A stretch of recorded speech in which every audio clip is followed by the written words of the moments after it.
What's up, everybody? This is Fred Rachani of the Sports Courier. I am joined by rapper, producer, entrepreneur, Cory Mo.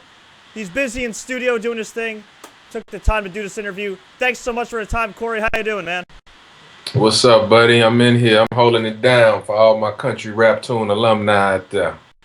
Hell yeah. Now, you just released your album, Take It or Leave It, in October. You've been around the game for quite some time. People are still discovering you as a solo artist. You've been doing your thing for what now, about 15 years or so? Man, it seems like longer than that, man. I have no idea. Why decide to release a solo album now and not, say, I don't know, a decade ago? Well, What's up, everybody? This is Fred Rachani of the Sports Courier. I am joined by rapper, producer. I think you have your YouTube on. Cory Mo.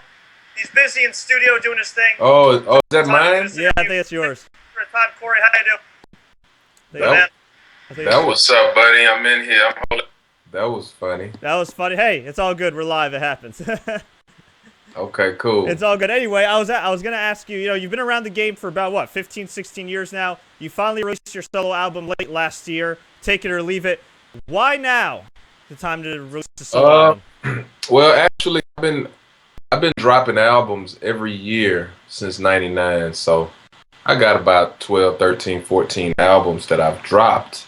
But this particular album is the first record that I didn't think of it as a mixtape or a compilation, because most of my albums are compilations. I'll produce and rap one verse and get features to feature all over it, like a real compilation. So I've been doing that for a while.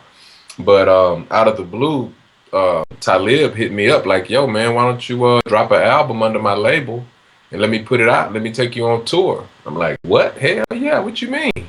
So I just whipped it up. I took my time with it. Talib A&R'd the album. So I got a lot of producers from the East Coast, cats from the South. I produced half the album. And, this is my real first solo album that I'm not, it's not full of a bunch of features on every record. So, it's real personal to me, and, people that know me, they know that it's good music. So, you go to CoryMo.com, you can download the album, check it out, let me know what you think, take it or leave it. And of course, for those that don't know Talib Kweli, he is a legend, from the New York area, a legendary rapper, still doing his thing. How'd you get linked up with him since you're based in Houston and Atlanta? I linked up with Kweli back in maybe 03, 04. He came to Houston, and he was looking for studio time. And he's real cool with Bun and Pimp and everybody. And a friend of mine named Dave Dar referred him to my studio, and he ended up booking about 8, 9 hours with me one day, man. And we just got real acquainted. And shortly after that, he ended up doing the record with UGK, Real Women, and Country Cousins, and I ended up recording and doing some mixing on those albums with UGK. And me and Kweli just stayed in touch throughout the years, man. I got a lot of records with that guy. And, he shows me way too much love, man, way too much. Now, you're a Houston, Texas native. One of my personal favorite times in all of hip-hop was that mid-2000s boom period.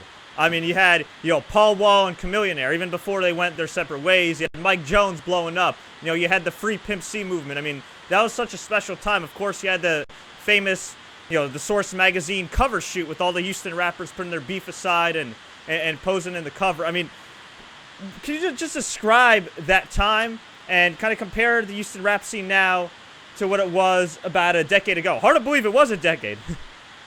It actually started popping off maybe in 2004, 2005. I think Lil Flip was the first one with the deal with Columbia. And shortly after that, it was Slim Thug, Paul Wall, Chamillionaire, Mike Jones, Pimp got out of jail. It was just, man, it was a beautiful thing, man. And my recording studio in Houston, Mad Studios, was the primary recording studio for UGK. So you can imagine all of the people that came through there. So that was awesome, man. I mean, every Rap-A-Lot artist you can think of, they all came to the studio, man. Pimp would bring Too Short by, and I mean, it was just crazy, man. It was definitely Houston's Houston's highlight as far as hip hop is concerned, man. And I was smack dab in the middle of it, recording and mixing and doing beats with every Houston artist there is. So, it was a blessing to be a part of that. And as far as Houston hip hop now, I like what Kirko is doing. Um, Zero, oh man, that boy Zero still killing the game. It's a little different. I actually shortly after Pimp died, I moved to Atlanta, so I haven't really been in Houston too much. I try to go home maybe like once every couple of months. Of course, to visit my family and to get some studio work, kick it with Bun and Roll and Slim and still holler at all my people. But as far as Houston hip hop, man, I love it, man. Guys are real creative. I'm loving the music that's coming out of there. And shit, I'm about to go home in a couple of weeks. I'm gonna go to Texas to South by Southwest, and we're gonna do it again. So shout out to all my Texas homies out there. I know I'm talking about. Very nice. And how many Houston rappers are actually eating right now? I mean, back in the mid 2000s, as we mentioned, it was popping. But I listened to an interview with Bun B. I believe he did an interview with Jay Moore, where he said while Houston rap might not be on the radar of mainstream America like it was 10 years ago, there's a lot more rappers that are making a living now than people think. Is that true? Yeah, man. Houston is a very supportive place. Texas in general. I mean, you got to think to yourself. Texas is like the size of 7 or 8 states. You know what I mean? So whenever you put out a record in Texas, you got a lot of people that go out and support. As far as going to shows, buying merch, online sales, just being supportive on social media. And Houston cats are hustlers, man. We've been selling out the trunk for a while. The fat cases, you know what I mean? So we still do the fat cases, shrink wrap them. We still put them in stores. And a lot of cats in Houston hustle their merchandise. A lot of T-shirts, a lot of hats, a lot of, So it's just more than one way to get paid as far as being an artist in Houston. We some homegrown hustlers out there, man. Hell yeah. And with the internet and the growth with iTunes and Amazon, and I mean, do you feel like these days the internet has given more power to the artist where they don't necessarily have to rely on a major label to promote them? Yeah, man, the internet is pretty much everything now. I mean, YouTube is like the radio. You know what I mean? It's like the new radio station. People don't really watch cable or TV no more. They just pop open their laptop or, the phone, download whatever they want to hear and keep it moving. And it's made it real easy for any independent artist because YouTube is free. And if you got a nice song and you got, a nice social media fan base, people are going to hear it. They're going to at least look at it, notice it, see it, and respond to it. So that's pretty much what all the labels are looking for anyway. So everybody is pretty much self-contained these days. And, to any other upcoming artists, I say just keep on pushing, keep putting out that material, make sure it's mixed and mastered right, make sure it's sounding good, put it out there, promote it, and, keep it moving. Now, you've had almost like every role in music. Rapper, producer, writer. Which came first? I don't even remember. I think I started writing first. I mean, man, 4th, 5th grade, you know how they do the little poetry. I started writing poetry and I was really good at it. And, I made straight A's in English. I just love to write and come up with these stories and, stuff like that. So I would say first a writer. I didn't become a producer until '99 when I bought my first MPC. Me and my brother, we ended up turning my mom's garage into a studio in the backyard. So we would go half on all of the studio equipment, the computers, and it just slowly turned into a recording studio. And we ended up moving to Acres Home, building another studio. A few years later, we moved to Atlanta, got another studio. So we still running these studios. My brother runs the one in Houston while I run the one in Atlanta. And the studio business is good, man, because I just like being the guy to provide the outlet for artists to, succeed, man, because I know what it's about. Yeah, and you've had the pleasure of working with a number of great artists. I mean, two legendary groups. I mean, UGK, Ghetto Boys. When UGK went platinum, I believe it was the final album they did together, Yeah. before Pimp C passed away. I mean, how great was that? Not only to get a platinum plaque, but just to finally see them get their due, in front of the masses. Man, that was great, man. That was great. It was just how can I put it? I guess, they finally paid the dues and, it paid off, man. All of the hard work and the good music finally paid off for them guys. Um, it was awesome, dude. I mean, working on the album, just being in the room with Pimp C, man, it was special because he's the kind of guy, he's kind of similar to myself. That's kind of why he put me under his wing, because he would not only write the lyrics, but he would sing the hooks. He would rearrange the songs. He would mix it, master it, come up with concepts. He would, the whole thing from the rooter to the tutor, man. So I pretty much learned all my game from him, man, and just being around him inspired me, And right now I'm teaching other cats, you know what I mean? So I'm just trying to keep this country rap thing alive for the pimp, man, and just continue to do good music. Yeah, definitely paint it forward. Now, does Bun B ever age? I mean, I think the guys look the same the last 10, 15 years. Yeah, man, that boy Bun. I don't know, man. Bun is off the chain, man. He. I don't know. I guess he just gets better with time or something because he's a professor at a university. He's still rapping. He's doing shows, festivals, concerts, speaking on panels. Like he's a non-stop hustler too, man. Shout out to the OG Bun B, man. Taught me everything I know. And believe it or not, but Bun, no one can write a verse faster than Bun B, man. It's ridiculous. Dude will come to the studio. I cut the beat on. All right, young Mo, pull up the beat, man. Let me see what the subject is about. By the time I can load it into Pro Tools and get the microphone set, Bun is done with his verse. I'm like, come on, man, you've been sitting there for 4 minutes. How are you possibly done writing your verse? Like it just comes like water to him. I don't know how he does it. You know what I'm saying? It takes me at least 30, 45 minutes to an hour to write a verse. That dude will do it less than 10 every single time. So, I don't know. I guess it's an underground king thing, man. I don't know. And were you as offended watching the Grammys as other rappers and other people in the hip hop community to see Kendrick Lamar go home Grammyless?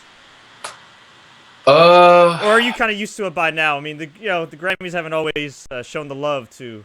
I don't even know why people take the Grammys so serious, like they even care anyway. You know what I mean? I mean, yeah, it's a big deal. It's a big thing, but at the end of the day, it's an award. People in the Academy, they vote. It's I wouldn't take it that serious, man. First of all, I was on tour with Macklemore and Talib Kweli a few months ago, and Macklemore is off the chain. He deserved every Grammy he got. The dude is talented, smart guy. He's the only independent act to ever win a Grammy. They need to talk more about that than they do about him beating Kendrick. You know what I mean? Like, but Kendrick is dope. Everybody know Kendrick dope. He got Dr. Dre behind him. He gonna get him a Grammy in a minute. He probably gonna go to BET and MTV Awards and clean house. You know what I mean? So Kendrick is dope. Kendrick is the truth. Macklemore is dope. Ryan Lewis is dope. Everybody dope, man. Just let them people shine if it's their time, Exactly. And we actually got a few fan questions here, if you don't mind taking them real quick. Asked people the other day. All right. If you didn't get into music, what would have been your alternate career path? I didn't get into music. Believe it or not, but I was a barber before I had my studio. I used to cut hair in the garage, and the barber shop turned into a studio. So I'd probably be somewhere owning a couple of barber shops, man. Probably getting it in like that. Did you ever produce music, record artists, and give them a haircut at the same time, or you never mixed it? I'm sorry, you broke up. I was gonna say, did you ever give a guy a haircut? I think I lost. You can't hear me? Hey, can you hear me? Hello? Cory Mo. Well, I think Cory Mo may have froze. I'm going to give him a call right back, actually. All right, guys. Yeah, that was weird. All right, well, let me give Cory Mo a call back. We'll get him back in there. Hey, Cory Mo, can you hear me? Yes, sir. I'm back. Okay, great. Okay, I'm back too. Awesome. All right. Hey, it happens. We're live here. I was gonna ask you, did you ever give anybody a haircut while in studio? Oh yeah, many times. Yeah, man. I would have a lot of people. I'm sitting there, messing with the little beat machine. I mean, if they come in, they want to pay me $10. I'll stop what I'm doing and get that little $10 and go right back to my beats, man. No, very nice, very nice. Yeah. All right. This guy George asks, "You're an entrepreneur. How important is it for guys in music to brand themselves and invest wisely from the beginning?" It's extremely important to invest. Nowadays, it's a lot cheaper to invest in yourself. Back in the day, it just wasn't like that. I mean, it wasn't no internet and people actually bought albums. But nowadays, man, get you some nice artwork, couple of photo shoots, get you, your logos done right. Branding is the most important thing. So, whenever you're on your Twitter, your Facebook, your Instagram, brand your logo, brand your name, brand your website. You got to do that every day with every post, every hashtag, and it'll just slowly create itself. So, yeah, branding is definitely important. All right. Eugene asks, "What the hell's up with the Houston sports scene? Besides the Rockets, the Texans, and the Astros, man, they're a mess." Yeah. My girl always talks bad about my Texans, man, and my Rockets. But that's okay. That's okay. The Texans are gonna be okay. We're all gonna have a lot of hope. We're gonna keep our fingers crossed and hope they get a new quarterback.